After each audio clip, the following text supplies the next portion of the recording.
Olá, muito boa tarde a todos. Estamos dando início ao programa Grupo Mônaco Cultura e Saúde, que vai ao ar ao vivo todas as terças-feiras, às 15 horas. Eu sou Renata Palmier, muito prazer em estar com vocês nesses minutos. Hoje o nosso entrevistado é o Carlos Oliveira, artista plástico, poeta, escritor, que está com uma exposição linda em cartaz na Sala de Cultura Leila Diniz, o espaço cultural da imprensa oficial do Estado do Rio de Janeiro. Carlos, muito obrigado pela sua presença aqui no nosso programa, para a gente falar um pouquinho de artes plásticas, de arquitetura, porque o Carlos também é arquiteto, poeta, escritor. Vamos dar uma pincelada em cada uma dessas belas atribuições que você tem, dessas belas artes plásticas, poesias, escrita, enfim, esse monte de coisa que você faz aí bacana para a gente. Muito obrigado, Carlos. Muito obrigado a todos. Eu queria agradecer o teu convite e dizer que estou pronto para deixar tudo que eu tenho de legado para que todos conheçam. Obrigado. Carlos, como que a arte apareceu na sua vida? Olha, desde que eu me entendo, a arte me fascinou. Primeiro com os desenhos, com os bonequinhos de barro, e depois fui querendo melhorar, sempre querendo melhorar, estudei, fiz um curso de Belas Artes em São Gonçalo, que teve uma ramificação no Rio de Janeiro, na biblioteca, desculpe, na Pinacoteca Nacional. Pinacoteca Nacional. Isso. E isso me deu a oportunidade de poder realizar as imagens que eu gostaria de colocar no papel, na tela e tal. Interessante. A gente falou que você é formado em arquitetura, né? Isso. A arquitetura e a arte, elas sempre foram juntas Andam ali? juntas, paralelo. Até hoje, os seus trabalhos? Até hoje. Eu posso citar, por exemplo, eu participei já de alguns concursos. Participei do concurso internacional do Museu Bauhaus, na Alemanha, onde o meu projeto era, com certeza, um diamante. Né? Coloquei e escrevi a seguinte frase: uma joia para uma joia de arquitetura. Que incrível, né? Então, realmente a arquitetura anda junto com a arte. E qual a técnica que você utiliza atualmente, ou essa técnica veio mudando? Como que isso aconteceu? Não, a técnica para pintura permanece a mesma, né? A gente só vai alternando os modos de aplicação. Sempre óleo sobre tela, muda um material ou outro, mas a condição é basicamente a mesma. A gente vai evoluindo e colocando um pouco mais de experiência numa tela mais nova. Não quer dizer que uma tela um pouco mais antiga tenha menos qualidade do que uma tela nova. Entendo. Só quer dizer que as telas novas você tem a oportunidade de se colocar mais, tecnicamente. Entendo.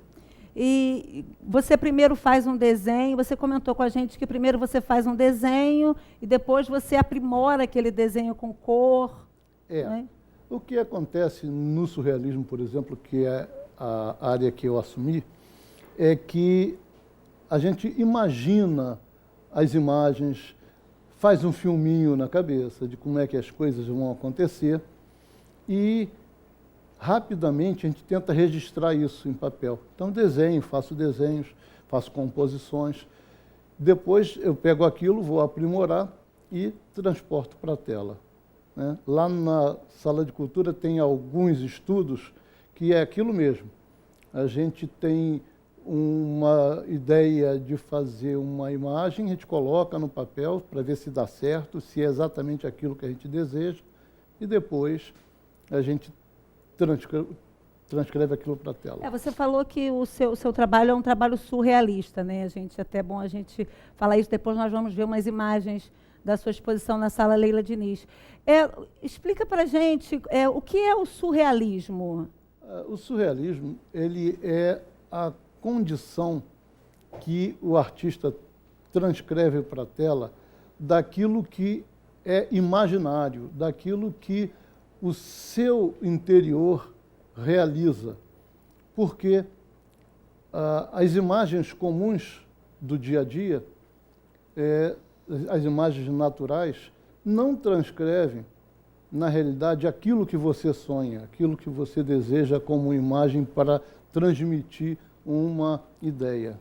E o surrealismo, ele te dá essa liberdade de distorcer as imagens até que chegue ao ponto de transcrever a sua ideia. Você tem uma frase que é muito interessante, a gente achou muito interessante.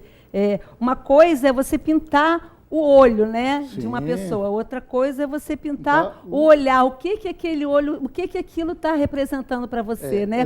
Exatamente, porque pintar um olho é a mesma coisa que fotografar um olho. Uhum. E você pintar um olhar significa que você está dizendo que aquilo tem um sentimento que você quer transmitir. Exatamente. Nós vemos isso claro na exposição que está em cartaz na Sala de Cultura Leila Diniz, que é Olhares e Intenções, né, Carlos? Isso. Uma exposição são 35 telas, retratando olhares, expressões, que você muito bem trouxe para a tela, e o público com certeza vai ficar maravilhado. Aquilo ali é o olho de Horus, né, o Carlos? Depois nós vamos falar um pouquinho do olho de Horus. Na verdade, o olho de Horus é uma mitologia egípcia.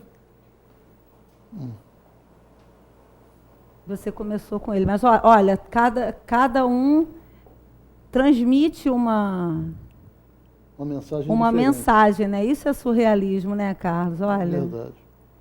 Está incrível essa exposição, em cartaz na Sala de Cultura Leila Diniz, entrada franca.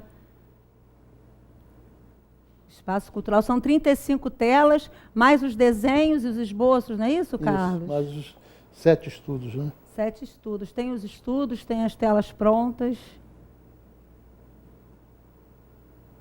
Esse quadro tem uma peculiaridade que depois a gente vai conversar sobre ele. São 2 quadros que têm certa peculiaridade. Muito interessante, Carlos. A exposição está belíssima. Muito bonita a exposição. Parabéns. A Sala de Cultura Leila Diniz é o espaço cultural da imprensa oficial do Estado do Rio de Janeiro, que fica na Rua Professor Heitor Carrilho, número 81, no centro de Niterói. Essa exposição estará em cartaz até o dia 14 de agosto, né, Carlos? Isso. Estão todos convidados a apreciar esse belíssimo trabalho do Carlos Oliveira. Mas você estava falando do olho de Horus? A mitologia de Horus diz que Horus descobriu o ciclo da vida, né? Então ele diz que você está num cubo, no mundo virtual, e assistindo ao mundo real. E um dia você nasce. Como? Você acorda de manhã. Então você nasce. Durante todo o dia acontece todas as situações que eu vi transcrevendo nas telas. Quando chega a noite, você se prepara para morrer. Você se prepara para dormir. Então você se isola num casulo e dorme, ou seja, morre. E vai viver o mundo dos sonhos. Vira borboleta e vai viver o mundo dos sonhos. Quando chega no outro dia, você nasce de novo e o ciclo se renova. Isso é uma sequência dentro da exposição, né? Tem todas essas partes, né? Todas essas partes foram colocadas. Na verdade, são 31 capítulos, né? 31 visões dessa série. E por que são 35? Porque 4 delas eu me solicitaram que fizesse uma nova, uma cópia, e eu não quis fazer cópia, criei outras 4 visões. E como que você descobriu essa história do olho de Horus, que é uma história egípcia, né? Eu fiz uma viagem a trabalho e descobri... Foi coincidência? Foi coincidência. Foi coincidência? Foi. Isso em 66, 67. E no começo da minha vida. E eu guardei isso e acreditei que poderia chegar onde nós chegamos. Então, por isso que essa exposição, o somatório das obras levaram 40 anos. Entendeu? Então, nós estamos no... E baseado nisso que você contou para a gente, essa bela história, né, que a gente sempre aprende um pouquinho, né? Qual a importância do olhar, né, de uma pessoa ter um olhar expressivo? Qual a importância disso para a humanidade no geral? Existe já um ditado que diz que os olhos são a janela da alma e que, na verdade, a gente traduz da forma de que os olhares são a representação de cada um. Aí surge a seguinte pergunta: e os deficientes visuais? Eles vivem olhando no mundo deles, mas continuam olhando, né? Existem trabalhos divulgados sobre deficientes visuais que representaram o que estava acontecendo no seu mundo interior. Então, as visões de dentro para fora acontecem sempre e todo e qualquer indivíduo. Que incrível, muito bacana isso. Certo? Então, o que a gente tentou, o que a gente fez, que está na exposição lá na Sala Leila Diniz, foi mostrar isso. Quero deixar claro que nesses 40 anos eu já participei de inúmeras outras exposições coletivas com outras telas, com outros temas, né? Eu tenho outras séries, eu tenho uma série chamada Famosos, que são 18 telas, que as 18 foram vendidas para a Europa. Então, um trabalho grande, trabalho grande, um trabalho internacional também, né, Carlos? Não, nesses 40 anos eu só não fiquei fazendo isso. Eu tinha um trabalho focado nos olhares, mas continuei fazendo. Eu quero que você conte para a gente a peculiaridade que eu falei daquele quadro. O Carlos me contou antes, que é uma amiga de uma filha dele, né, Carlos? Não, é o seguinte, eu o tempo todo, até hoje, continuo focado nos olhares das pessoas que me transmitem alguma coisa.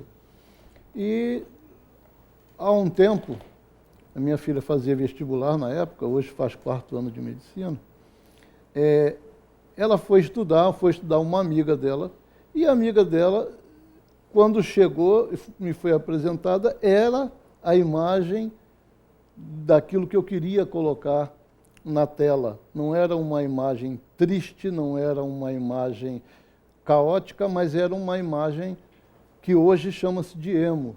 As pessoas que transitam naquele outro mundo. Só que ela transita naquele outro mundo, mas com um olhar vivo, né? E foi o que eu coloquei. Essa é uma das vantagens do surrealismo, né? Que você captou aquela emoção, né? Aquela sensação, e você conseguiu colocar numa tela praticamente de imediato, né? Porque aquilo ficou na sua cabeça e você conseguiu... E foi uma das telas que foi feita quase que direto, porque eu desenhei direto na tela. Você comentou comigo que esse foi um fato bem marcante. Tem um outro quadro seu também que está exposto, que também tem uma história diferenciada. Por exemplo, né? Eu coloquei o olhar da minha filha, que também foi feito em 2007, e eu estava pintando outros quadros, e ela toda hora me olhava com aquele olhar peculiar dela. E eu registrei, e ela agora aceita, né? Na época não aceitava muito, não. Eu imagino. Você comentou para a gente aqui agora que você já fez outras exposições coletivas, né, Carlos? E essa exposição que está em cartaz na Sala Leila Diniz é uma individual, né? Qual é a diferença de você fazer um trabalho coletivo e de você fazer um trabalho individual?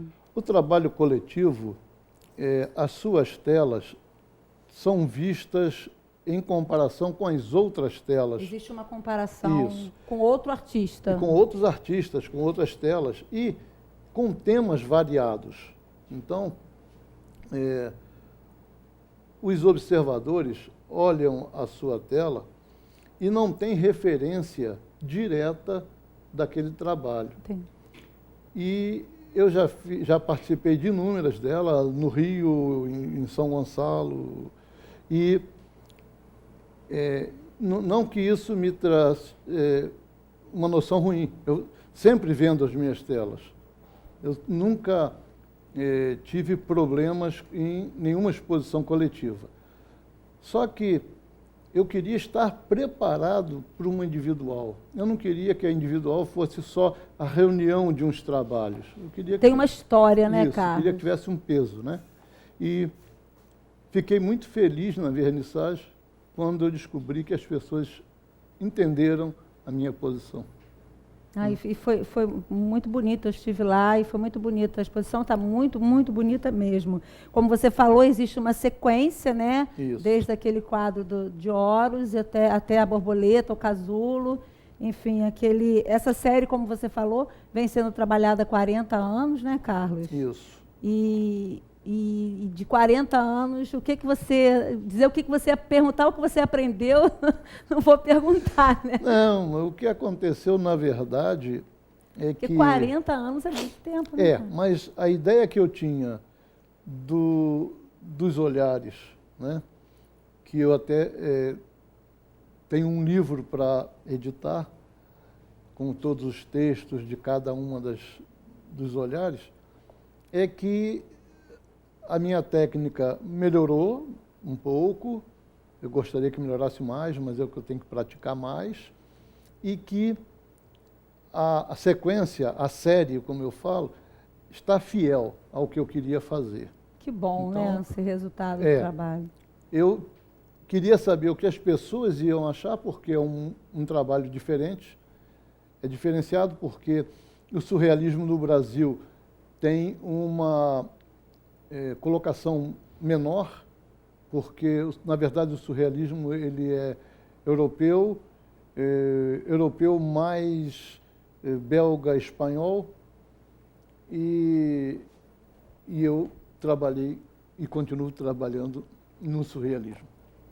Carlos, qual a importância para a cidade, você que circula Niterói, São Gonçalo, região metropolitana, você tem trabalho em outras galerias também. Qual a importância da Sala de Cultura Leila Diniz para o artista, artista como você, que tem um trabalho, que quer expor? Qual a importância que você acha que tem um espaço cultural na cidade de Niterói? Olha, a Sala Leila Diniz, na verdade, é um portal para a cultura, de uma forma geral. Pinturas, esculturas, porque é um espaço pronto para isso. É um espaço que eu me senti à vontade. As minhas obras foram valorizadas naquele espaço. A minha exposição ganhou um valor muito grande. E eu acredito que todos os artistas, não só de Niterói, tenham que ter conhecimento da Sala Leila Diniz. É realmente um portal importante. Que bom, é muito, muito bom saber que a imprensa oficial, né, uma empresa pública, tem um espaço cultural. A gente vai ver umas imagens da vernissagem, Carlos, da abertura da exposição. Tiveram lá várias pessoas, com certeza todas saíram muito felizes. Sala de Cultura Leila Diniz abraçou de maneira muito profissional o seu trabalho. É um espaço muito agradável.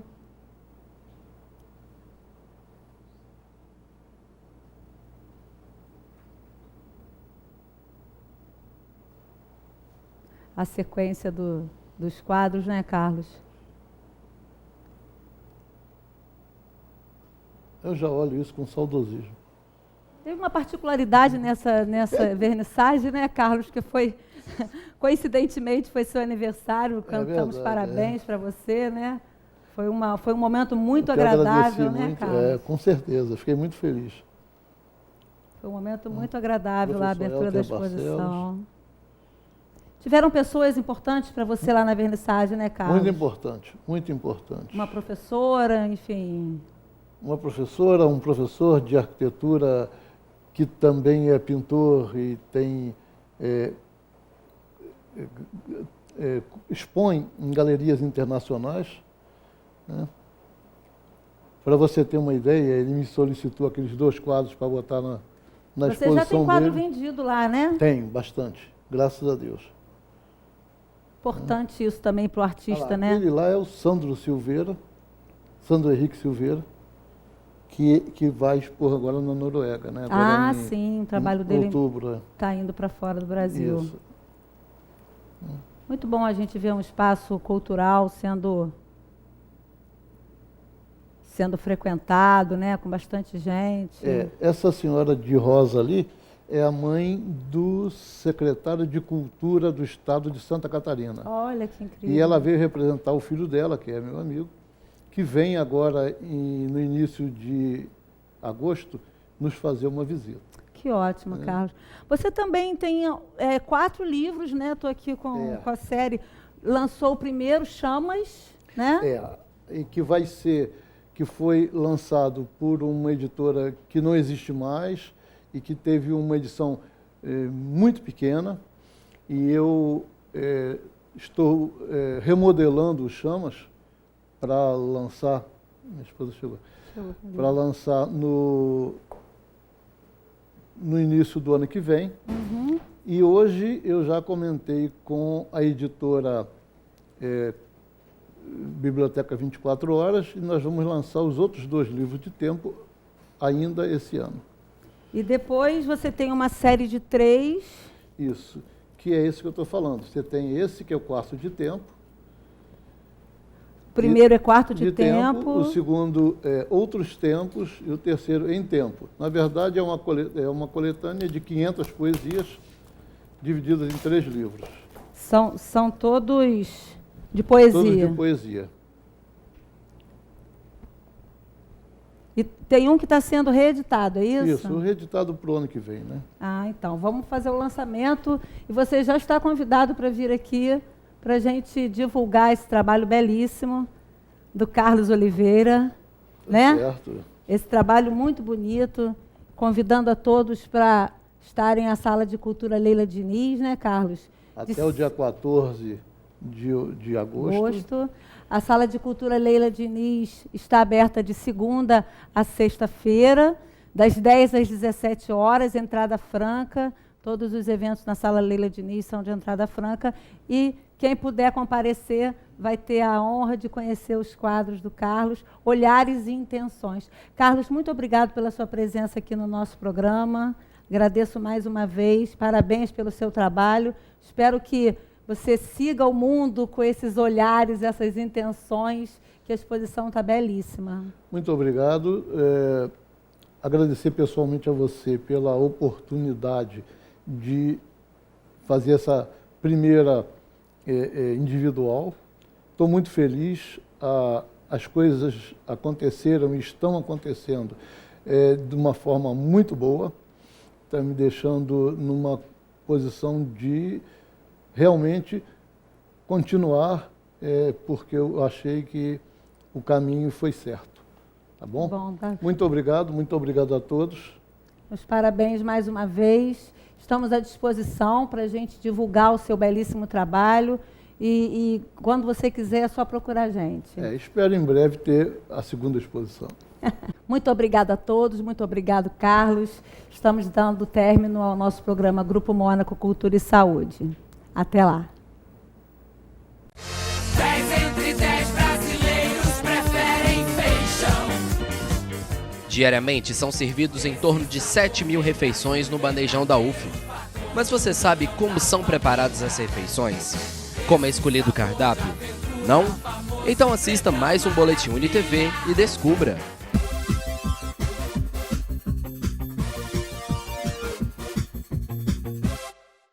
A nutricionista Caroline Leal nos contou como são elaborados os cardápios e quais são os cuidados que se devem ter com o preparo dos alimentos. Quando é elaborado o cardápio, a gente tenta sempre observar a questão da cor, né, e da variedade, entendeu? Nós chegamos aqui pela manhã, né, para fazer o pré-preparo, lavar com cloro, tudo muito bem lavadinho, né? Depois vem para cá para a bancada, para que nós possamos cortar tudo direitinho, de acordo com o corte que eles pedem, né?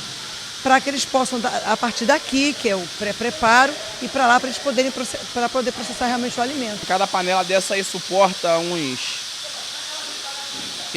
quase 300 quilos de carne, dependendo. Quando é guarnição, dá uns 200, também 300 e pouco quilos. Quando é carne, é sempre tonelada. Quando já é parte de guarnição, dependendo do que for, tipo farofa. Normalmente a gente faz 300 e poucos quilos de farofa. Já quando é tipo algum legume que a gente tem que cozinhar, já é 600 e pouco, 800 quilos. Só nos refeitórios do Graguatá são consumidos aproximadamente 2.000 litros de suco por dia, entre almoço e jantar. Quem conta isso pra gente e como o suco é preparado é o senhor Antônio Bigode. O suco é feito, usado esse concentrado, entendeu? E as refresqueiras, na média, são 150 a 180 litros. Então, 4 bombonas, porque uma bombona dessa de 5 litros, ela prepara 50 litros. E as estagiárias falaram qual é o trabalho delas no bandejão. A gente faz a liberação para os refeitórios externos, prepara as etiquetas, né, dos refeitórios com valor calórico, o tipo de preparação, além de auxiliar os nutricionistas no que precisar. Estou aprendendo bastante, eu acho que é uma bagagem muito boa para a vida profissional, até porque são muitas refeições.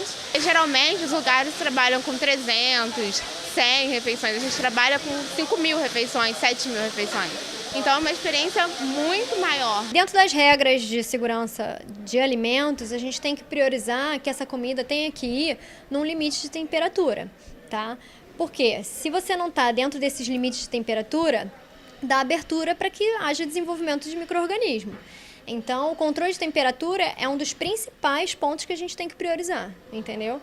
Então, o alimento quente tem que estar sendo armazenado no quente, o frio tem que estar sendo armazenado no frio. E cada tipo de alimento tem a sua peculiaridade, cada tipo de produção tem a sua peculiaridade. Mas isso é um ponto muito importante, por isso que a gente sempre está aferindo a temperatura. Quando a gente trabalha com alimento, a gente tem que ter uma preocupação principal, que é a saúde do consumidor. Depois de acompanhar todo o processo de produção dos alimentos, é hora de conferir o resultado final aqui no restaurante universitário. Eu quero carne assada, banana amassada com leite e sucrilha depois. Quero ensopado de frango, sorvete, morango, suspiro, pudim e manjar. Eu vou ficar numa boa comendo leitoa com broa depois do jantar. Eu vou ficar numa arroz, feijão, guarnição, salada, carne. Dá licença que agora eu vou aproveitar.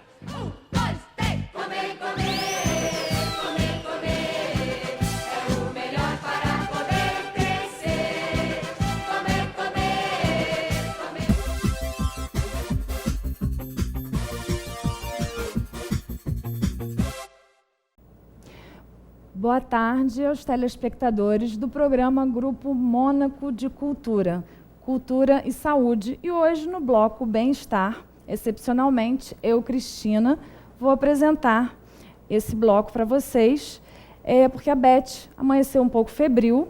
Um beijo para você, Beth. Melhoras, volte logo. Mas hoje eu fui buscar, lá na medicina tradicional chinesa, um convidado para falar de saúde, de energia. Nós vamos conversar aqui com o professor Rodney Martins, que é professor de Qigong e é presidente da Associação de Qigong do Rio de Janeiro, né, que conduz práticas chinesas e, excepcionalmente, sempre lá em Itacoatiara, né? Itaipuaçu, ele tem uma turma de Qigong. Então, professor Rodney, boa tarde. Boa tarde. Quero dizer para os telespectadores da honra que eu sinto, não só em falar de Qigong, que isso para mim já é alguma coisa além da imaginação, é o seu emissor, ser o emissário do Qigong, uma técnica milenar chinesa, isso me deixa com uma grande responsabilidade. Muito obrigado pela oportunidade e espero que eu possa ajudar bastante as pessoas a compreenderem um pouquinho mais de saúde em uma outra ótica. Então, nós é que agradecemos a sua presença e essa, né, quer dizer, a medicina tradicional chinesa, ela tem vários aspectos. Um deles é o movimento através da prática do Qigong, que vai tratar dos meridianos, vai tonificar os meridianos, né, que são uma organização que a medicina chinesa identifica como a forma de ter saúde ou não.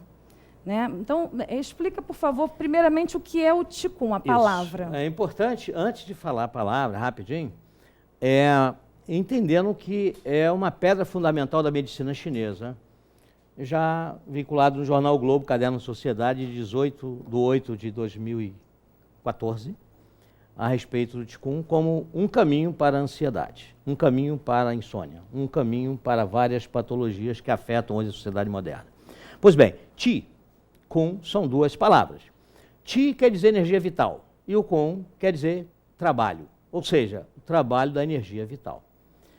Lembrando sempre que quando eu falo energia vital, eu não estou fazendo comparações se ela é uma energia que pode ser comparada com a elétrica, a eólica, com a nuclear. A energia vital Qi, chamado pelos chineses há 3.000 anos atrás, 4.000 anos atrás, ela é imaterial. É uma substância que em grego podemos chamar de spirits. Podemos chamar na Índia de pneuma, podemos chamar de um outro nome qualquer em outra cultura, mas o Qi é a substância vital que a tudo constrói e a tudo desconstrói. Nós somos uma condensação de Qi. Então, só para que as pessoas possam entender, para que eu possa adquirir saúde, ter saúde e ter uma longevidade, digamos, saudável, eu preciso ter as minhas energias em harmonia. O meu corpo, ele é todo recortado, recoberto, percorrido por canais de energia. Assim como nós temos os vasos sanguíneos, que o sangue é o Qi condensado, ou seja, é a mãe do Qi. O Qi carrega o sangue, ou seja, se eu não tivesse Qi no corpo, o sangue não circularia. Seria uma água vermelha morta dentro de vários canais. Então, aquilo que você não vê é aquilo que faz você viver. Então, é o que fica parado, vamos dizer assim, sem uma movimentação adequada que causa uma doença, uma patologia? Sim. Vamos chamar isso de estagnação. O que é, na verdade, se eu paralisar o sangue, vou chamar isso para ficar mais fácil, em algum ponto do corpo, eu vou acabar criando um tumor, porque o sangue não circula. É preciso que o sangue e o Qi circule pelo seu corpo o tempo todo de forma harmônica e abasteça cada uma das suas células, a mais longínqua em relação a, digamos assim, a sua cabeça, lá no dedinho do pé, precisa ter irrigação, precisa ter capilares, precisa ter o sangue em profusão, o sangue abastecendo esses tecidos, fazendo com que isso provoque você, melhor dizendo, para que você tenha saúde. Certo. Quando o sangue para de circular, automaticamente eu vou ter estagnações. Vou ter estagnações primeiro energéticas, depois de sangue. Então, por exemplo, assim, algumas patologias como a hipertensão, tem uma que todo mundo fala, pede informação, que é a fibromialgia, que sempre se procura um tratamento para ela, para essa doença. E eu observo que quem pratica o Qigong sempre tem uma melhora desses processos que não são tratados com muita tranquilidade pela medicina tradicional. O que explica isso, professor Rodney? Toda doença é um sintoma materializado, né? Na verdade, a doença começa na sua cabeça, na sua mente, depois se materializa no corpo, vamos chamar a materialização de sintoma. O corpo só fala com você através das dores. A gente deveria agradecer as dores para saber que nós estamos no caminho errado. No entanto, nós queremos apenas combatê-la. Todo mundo tem um grande objetivo, ser feliz e não ter dor. Impossível. Nós temos diversas emoções aflitivas e alguns choques emocionais mais graves podem desencadear não só a fibromialgia, que é um conjunto de 11, 18 pontos de dores simultaneamente no seu corpo, como psoríase, hipertensão, uma série de coisas. Depressão, né? Mas como a colocação, por que melhora com a fibromialgia? Primeiro que você passa a se movimentar, né? No momento que eu movimento o meu corpo e eu tenho uma intenção de condução da energia, eu vou tirando as estagnações provocadas pelas emoções aflitivas, que pode ser uma grande tristeza, uma grande revolta, uma grande fúria que está instalada e simplesmente ela está fazendo um estrago dentro de você sem que você perceba. Mas alguém no universo está falando assim, corre atrás, mexe, modifica, que você volta ao normal. Só que você quer um remédio imediato para que essas dores parem e você possa continuar sendo como você é sem mudar nada. Isso é impossível. Quando nós temos quadros de dores ou quadros de doenças, significa dizer que não é só o tratamento, seja com Qigong, seja fármaco ou outra medicina qualquer. Você tem que mudar a sua vida, porque ela não está legal. Você acha que esse grupo de pessoas que pratica Qigong, que te procura, ele muda realmente? Ele tem uma mudança de vida, de alimentação, melhoria? O que você conta para a gente de histórias nesse caso, professor? Pois bem, eu já pratico Qigong, eu, pessoalmente, para a minha saúde, de 8 a 10 anos.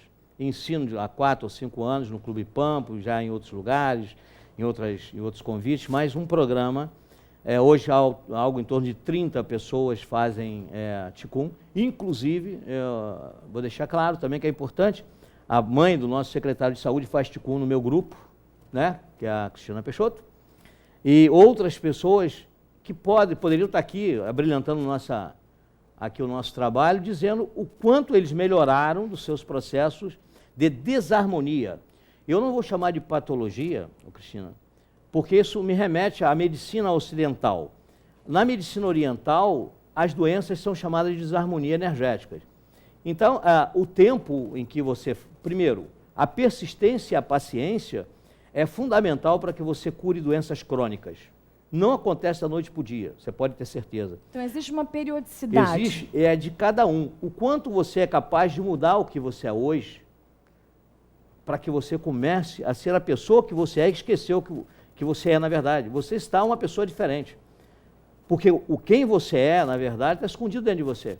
O Qigong é um trabalho de fazer com que, é chamado ajuste 3 em 1, ajustar o físico, ajustar o emocional, ajustar o mental. Eu digo Jin, Qi, Chen, que é o corpo, a emoção, que é o coração, que é o Qi, e o Shen, que é a mente. Então, esses pontos que você está apontando no seu corpo são pontos energéticos? Não, vamos lá.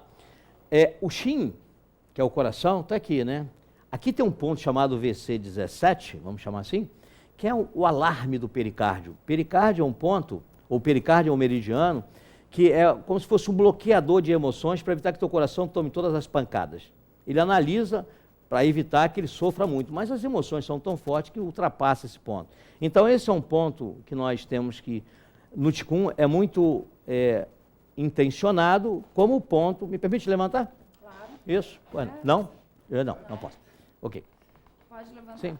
Pode. Sim ou não? Ok. Então vamos lá, aqui mesmo. Daqui você mostra. Nós temos, importante saber, nós temos Tantien, 7,5 centímetros abaixo da cicatriz umbilical, ou umbigo, que é chamado de campo do sinábrio, onde você tem as mais profundas das suas energias. Aqui nós intencionamos todo o Qigong, porque aqui é o corpo. É a primeira parte a ser recuperado dentro do processo do trabalho de Qigong. Então é logo abaixo do umbigo. Então, todo o movimento energético feito, ele é fechado no Tantien. Sempre abaixo do umbigo. Aqui eu guardo as energias. Essa mobilização, aqui praticamente é o intestino delgado, né? Que é um capacitor, né? Que guarda energia. Então, o adoecimento nosso, ele começa no corpo. Na verdade, nem no corpo, é a consequência no corpo. Preciso tratar primeiro a consequência. Então, no primeiro momento, pode levar 1 ano, 2 anos, 3 anos, 5 anos, 1 ano, 1 mês, depende da intensidade que uma pessoa resolva trabalhar, ele vai começar a recuperar o seu corpo. As suas energias vão se fortalecer, energia de base, energia do rins, energia do fígado, do baço, que são os meridianos Yin, que guardam essa... É até interessante, qualquer um pode fazer em casa, tenta ficar num pé só, de olho fechado por 1 minuto. Parece fácil, mas não é, vai mostrar que você está fraco nas suas energias Yin. Então, quando você começa a fortalecer essa energia, é energia água. Yin é água, assim como Yang é fogo. Eu começo a colocar água no fogo. Já perceberam que os velhinhos, conforme os idosos, né? Eles vão andando, eles têm movimentação aqui, mas as perninhas já não têm muito movimento, porque não tem energia embaixo. E aí eles têm uma tendência a ter hipertensão, a ter AVC, a ter infarto, porque esses males são males do calor, que precisam de água. Eles desidratam, o rim enfraquece e automaticamente o meridiano fica muito fraco. Então é importante entender que o Qigong trabalha o Jin. O Qigong que é ensinado é o Qigong linha terra, trabalha esta terra. Depois, com o tempo, a prática vai melhorando, a pessoa vai se fortalecendo, vai gostando, vai sorrindo, vai ficando mais feliz. Ele vai migrar para o Xin. Então, Jin Tantien, Xin Tantien, que é o coração. Ele vai começar a trabalhar as emoções guardadas de muitos anos. Depois de muito tempo, ou pouco tempo, depende do tempo de cada um, o tempo é de cada um, ele vai curar isso aqui, vai subir e vai chegar ao Shen Tantien. Shen Tantien é os mestres, digamos assim, que é muito conhecido na Índia quando abre o lintai, né, o terceiro olho, porque esses ossos são assim, né, frontal. Só posso abrir esses ossos aqui com Qi, em profusão. Depois você tem um corpo forte, um coração limpo e você tem um canal aberto. Então, essa observação, ela também é uma observação filosófica de mudança de vida, onde outras práticas orientais também levam, né, da mesma maneira para esse caminho. Então, é uma forma de meditação que você identifica a sua respiração com intenção, seria exatamente assim? Você respira e você, por exemplo, aumenta o calor em certas partes do seu corpo? Sim, excelente sua visão. Isso. Você já até percebeu isso. Se eu faço com que a energia circule pelo meu corpo de uma forma intencional, movimentando, o que vai acontecer? Eu vou começar a aquecer os meus meridianos, vão receber tonificação, né? Logo, quem já se beneficia disso? A digestão, né? O estômago precisa de calor. Pessoas que têm frio no estômago têm excesso de gases, uma série de coisas. E esse calor vai favorecer a digestão. Logo, se eu tenho uma digestão boa, vai me favorecer o sono também, né? Claro. Logo vai me favorecer o baço também, né? Logo vai me favorecer o coração, porque eu estou com a circulação sanguínea cada vez melhor. E qual é o grande objetivo com o tempo, se você quiser botar um objetivo fazendo Qigong? Daqui a 10 anos, 20 anos, eu quero ter 100 capilares por centímetro quadrado na minha pele. A minha pele não vai ter sequela nenhuma, é toda irrigada, é toda abastecida, então ele circula por todo o meu corpo. Então, lógico, se você tem uma energia em harmonia, e essa energia ela passa pelos meridianos de uma forma harmônica, vai lá no alto, volta, vai lá no alto, volta, o tempo todo, e o sangue também está circulando e aumentando essa irrigação, se você não tem doença... Sim. Nós, sua vida é longa. Na nossa conversa lá fora, ele estava falando sobre a questão que o oxigênio é muito importante para o nosso organismo, fundamental. Mas ele também oxida. Sim. Então, de que maneira, dentro dessas práticas, né, nós conseguimos fazer com que a respiração sirva a nosso favor? É um pouco isso, Qigong? Sim, se nós observarmos a nossa frequência respiratória, observa um ansioso, ele respira muito rápido. Uma pessoa sob tensão respira rápido. Uma pessoa com medo, então, quase que nem respira. Então, a respiração, nossa, precisa estar muito bem controlada para que o sangue esteja controlado e a frequência mental também. Ora, se eu respirar muito rápido, eu uso mais oxigênio do que eu preciso.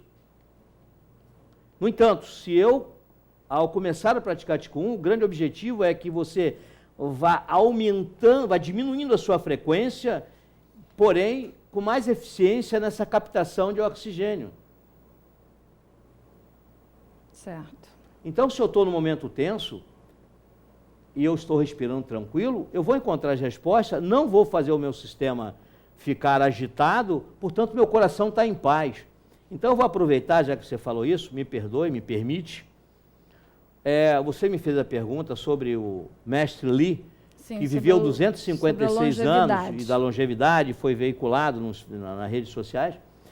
Há mais ou menos 5 anos atrás, na minha apostila, falava sobre ele quando ninguém não conhecia ele ainda. Ele é taoísta, digamos, meu referencial de Qigong. Não que eu vá viver 257 anos, mas eu sei que eu posso seguir os conselhos dele e ir mais longe do que eu poderia já ter tido um infarto, um monte de coisa, mas eu estou trabalhando, olhando o que ele deixou para mim. Ele diz o seguinte: a longevidade saudável precisa de 4 coisas básicas, fundamentais. Primeiro é acalmar o coração. Eu não consigo acalmar o coração se eu não respirar tranquilo. Segundo, sentar como uma tartaruga. É filosófico. É a forma de você estar tranquilo, estar sentado. Você não está se jogando porque está morta de cansaço. Terceiro conselho, andar vigorosamente como um pombo. Já viu um pombo andar? O pombo é assim, né? Ele é vigoroso. Ele não mostra que anda. Ele anda. E o quarto, dormir como um cão. Significa dizer dormir mesmo. Né? Tem um discípulo perguntou para o mestre: mestre, como é que eu faço para viver bem? Ele falou assim: é fácil. Quando você tiver que comer, você come. Quando tiver que dormir, você vai dormir. Qual é a melhor alimentação? Para te responder, ele olhou e falou assim: sem exageros. Mas, por exemplo, hoje, né, você diria que fazer ticum 2 vezes na semana é indicado, as pessoas podem fazer ticum, qualquer pessoa pode começar a fazer ticum, hoje não tem contraindicação. Como é que você indica o ticum hoje para as pessoas? Tem uma contraindicação para o ticum. Qual é? Está vivo. Se estiver morto, você não faz. Bom, eu tive um programa de rádio, eu fazia um programa de rádio lá na região oceânica, e me foi feita essa pergunta. Veja bem, o ticum é um trabalho respiratório de movimentos lentos e suaves, não tem nenhum impacto, ele é adequado em algumas movimentações sentados para as pessoas com deficiência, é indicado para idosos em asilos, é indicado para doentes em hospitais, ele auxilia muito na recuperação da saúde humana, porque é a maneira que você tem de organizar a energia. A energia é o motivo pelo qual você está vivo. Sem energia, você estaria morto. Não existe contraindicação. O que nós podemos dizer é que existe alguns ticuns especiais para mulheres grávidas até 3 meses, que vai mexer com a energia, né, e o feto está ali recebendo energia da mamãe. Existem ticuns especiais para pessoas com neoplasias ou com câncer em determinados cânceres, mas existe um ticum muito interessante para câncer, que chama-se Guoli Ticum, criado por uma mestre ticum já falecida e que tinha câncer, durou mais de 10 anos depois de ser diagnosticada, dizendo que ela ia morrer daqui a um ano. E ela criou um movimento ticum que é caminhando, muito simples, chama-se Guoli Ticum. Então existem, não que as pessoas que tenham câncer não possam fazer qualquer movimento. Podem, mas a pessoa quando está com uma doença tão grave, normalmente ela tem um quadro um pouco mais complicado, requer um trabalho de mais experiência daquele que vai conduzir a prática para essa pessoa. Fora isso, outra também que eu diria que é preciso ter cuidado e a experiência na prática, pessoas com problemas de bipolaridade, esquizofrenia, porque você vai mexer com energia, as pessoas, quem alberga a mente é o coração. Então, quando o coração não alberga a mente, imagine se você mexer energia, o que pode acontecer? Uma pessoa que ainda precisa de cuidados especiais, mas é importante praticar. Então, hoje, lá no Pampo, né, qual é a linha do ticum que você aplica? Né? E eu vou pedir também para você falar para a gente como que a gente consegue falar com você, contato, e os dias das aulas lá no Pampo também, por favor. No Pampo eu dou aula segunda, quartas, quintas e sextas, de 8 às 9.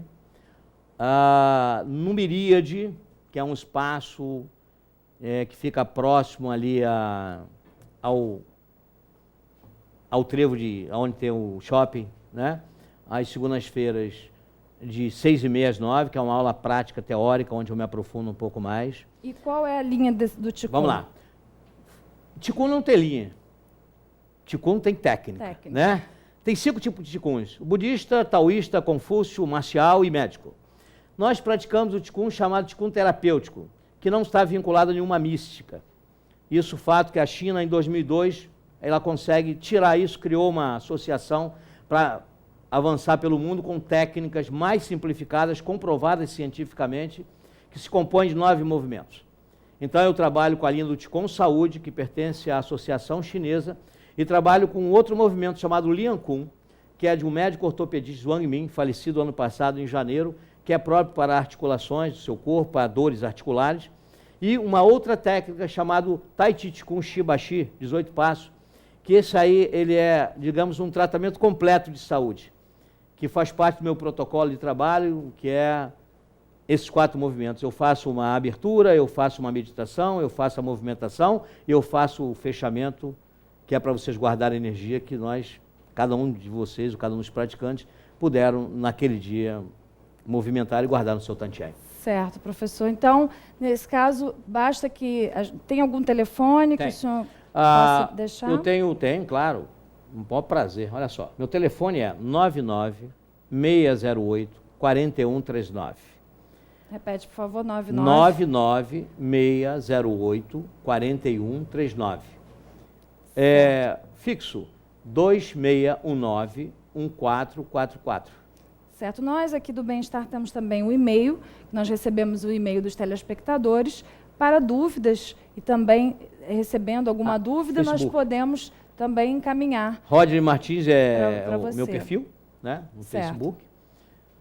Eu também estou no Facebook, tem a Associação de Ticum do Rio de Janeiro, também tem uma página. Podem abusar à vontade de perguntas. Como todo praticante de Ticum, o que ensina Ticum, ele é bom que seja acupunturista. Eu sou acupunturista. Daí entender por onde caminha essa energia pelos pontos. Podemos encerrar eu falaria aqui a noite toda, dizendo o seguinte: Ticum, ele é acupuntura feita pela respiração. Para as pessoas que têm medo de agulha, vão entender a movimentação energética pela respiração. Certo. É um Então, espetáculo. hoje, por exemplo, se eu fizer uma respiração que seja para acalmar, qual seria hoje aqui uma respiração básica para acalmar? Olha, primeiro dizem que respirar naturalmente já é uma calma. Agora respirar prestando atenção nela acalma mais ainda. Você pode se sentar numa cadeira, na sua poltrona, desde que você não encoste, né? As pessoas encostam muito, não tem que encostar nada. A coluna tem que sustentar você. Você inspira, expira, coloca esses dedos aqui, ó, os polegares, aqui no meio da mão e fecha. E descansa sobre as suas pernas. Só lembrando que os bebês fazem isso. Já viram o bebezinho dormindo? Ele dorme assim, né? Porque ele está simplesmente bombeando o pericárdio dele. O ponto que está aqui, que é o ponto fogo do pericárdio, acalmando o seu coração. Então, expirou, Certo. fechou seus olhos, ou deixou entreabertos, para as persianas não ficarem totalmente fechadas. Você inspira com o abdômen, coloca a língua no céu da boca, aí você inspira com o abdômen. Infla seu abdômen, não é o peito, não. Aí você expira, faz uma contração no períneo. O glúteo ânus, por exemplo, você contrai, relaxa e deixa o ar entrar sozinho. E fica fazendo só isso. Certo. Então, aqui para os 10 minutos. telespectadores, essa respiração vai acalmar. E para a Beth, você que está em casa, também já pode praticar essa respiração, que vai melhorar também a sua condição geral. Sim, com certeza. Vai poder voltar na próxima semana, com certeza, aqui para o programa Bem-Estar. E você gostaria de deixar alguma mensagem para os nossos telespectadores? Olha só, Pra terminar deixaria o um monte, vou programa. deixar uma só. Lá. Obrigado. Hoje, para mim, foi um dia difícil de ser repetido, porque foi uma primeira experiência em poder falar para um público, que eu nem sei o tamanho, mas tenho certeza que é enorme, sobre Ticum. É uma técnica milenar que eu tenho certeza que vai ajudar muito na recuperação das pessoas, nos seus tratamentos médicos, e me causa muita alegria quando eu posso ajudar nesse sentido. As nossas dores, nossas desarmonias têm aumentado consideravelmente. Então eu quero dizer para vocês, procurem, leiam, façam, se interessem, porque nós vamos passar por outro tempo e nós vamos precisar muito da energia. Obrigado a vocês. Certo. Professor Rodney, muito obrigada por essa entrevista. E, assim, nós deixamos, né, todas essas informações que a gente tem condições de buscar no seu Facebook. Possibilidade de fazer uma aula experimental, que você já me convidou. 1, 2, 3, 4. Convidou a todos aqui para a gente poder realmente ter essa noção. Vivenciar isso. Vivenciar. E, certamente, ter uma resposta que não seja a resposta tradicional da medicina, que muitas vezes não traz mesmo uma rapidez, uma agilidade que hoje a gente busca, né, uma tranquilidade para viver. Então, muito obrigada por você ter aceito o nosso convite, né, aqui no Grupo Mônaco de Cultura e Saúde, que é o programa. E se você tiver outras oportunidades de vir, né, a gente até pode fazer um convite, talvez, para fazer um programa até ao ar livre também, que a gente consiga fazer uma hora dessas, para você poder mostrar algumas práticas. Então, eu agradeço a todos vocês. Até a próxima semana com o Grupo Mônaco Cultura e Saúde. Um beijo e até a próxima.